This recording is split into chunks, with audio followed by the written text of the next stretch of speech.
स्नानं जपश्चैव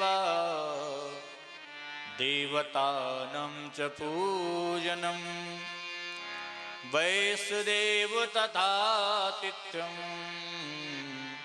षट्कर्माणि दिने दिने। संध्या स्नानम जपश्चैव, जो माताएं प्रातः काल होते ही स्नान करती हैं, स्नान करने के पश्चात भगवान का पूजन यजन संध्या वंदन करती हैं, शुद्धता के साथ भोजन बनाती हैं, और वैष्णदेव तथातिथ्यम, द्वार पर आए हुए मेहमान का जो स्वागत सत्कार करती हैं, भूखे को अन्न और प्यासे को पानी देती हैं, उनको इस तरीके का कभी नरक नहीं लगता है। षट्कर्माणि दिने दिने, इस तरीके का कार्य व्यक्ति जो भी करता है उसे कुंभीपाक नरक में कभी नहीं जाना पड़ेगा। आज के समय में तो महाराज गेटों पर लिखा होता है कि कुत्तों से सावधान। पहले के समय में लिखा जाता था दरवाजे पर अतिथि देवो भव सुस्वागतम, और आज के समय में लोग एक तख्ती लटका देते हैं, उसमें लिख देते हैं कुत्तों से सावधान। मतलब इस घर में जितने भी हैं सब वही हैं, दौड़ कर काट ही लेंगे, इसलिए सावधान रहकर आओ। कितनी बड़ी विडंबना है। पहले के समय में अतिथि देवो भव, आज के समय में कोई दरवाजे पर आ गया। फिलहाल वैसे समय भी चल रहा है। पहले के समय में लोग आगंतुकों का स्वागत कर कर भोजन इत्यादि कराने के पश्चात पूछते थे महाराज आप किस कारण से आए हैं। और आज के समय में आगंतुक की बात ही छोड़िए, अपना कोई नातेदार आ जाएगा तो सबसे पहले पूछेंगे कहां से आए, कब तक आए हैं, कब तक रहेंगे, कब तक जाएंगे, तब उसको घर में घुसने देंगे। फिलहाल समय परिस्थिति जो भी कराए ठीक है। इसलिए माताओं को ये प्रकार का कार्य करना चाहिए। पहले पुराने समय की माताएं जो है भोजन बनाती थी तो आटे का छोटा छोटा 2 टिक्की बनाती थी, छोटा छोटा, एक चूल्हे के ऊपर चढ़ा देती थी, एक अग्नि में डाल देती थी, वो ग्रास निकाला जाता था।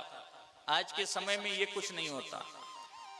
कहा जाता है पहली रोटी गाय की और अंतिम रोटी कुत्ते की। पर आज का क्या समय है, पति पत्नी ही रह रहे हैं, सास ससुर गांव में रह रहे हैं। बहुत सोची समझी बात बता रहा हूं आपको, अब अनुभव कीजिएगा जिनके साथ ऐसा होता होगा। सास ससुर गांव में है, पति पत्नी ही है, दोनों को ऑफिस जाना है। धर्म पत्नी जी ने शाम के समय में ही आटा लगा कर रख दिया फ्रिज में, सुबह उठते ही इतना आटा लगाएंगे जिसमें 4 रोटी हमारा और 4 रोटी उनका हो जाए, उससे अलावा 5वीं रोटी ना पड़े। तो जैसे ही पति देव बैठ गए, उनको विलंब हो रहा है भोजन करने के लिए, जल्दी जल्दी रोटी सेंकती गई और गरम गरम रोटी थाली में डालती गई। तो जो गाय वाला हिस्सा है वो पति देव को खिला दिया, जो गाय वाला हिस्सा है उसको पति देव को खिला दिया। पति देव खाकर ऑफिस चले गए, अब उनको भी जाना है, जल्दी जल्दी में 4 रोटी अपने लिए भी बनाई। अब जो अंतिम वाली रोटी है किसकी है, कुत्ते वाली रोटी वो स्वयं खा ली। तो महाराज आप ये बताइए, कहा जाता है जैसा खाओ अन्न वैसा रहे मन। जब आप किसी का हिस्सा खाएंगे तो आपके अंदर वही प्रवृत्ति आएगी।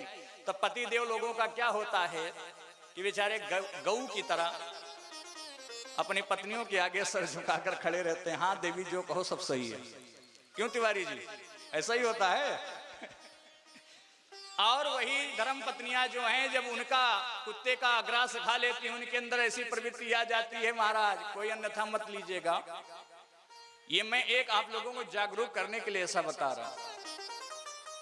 तो उनके अंदर वही प्रभाव आएगा, दिन भर बोलती रहेंगी, दिन भर बोलती रहेंगी। इसलिए दाम्पत्य जीवन में खटास उत्पन्न हो जाती है।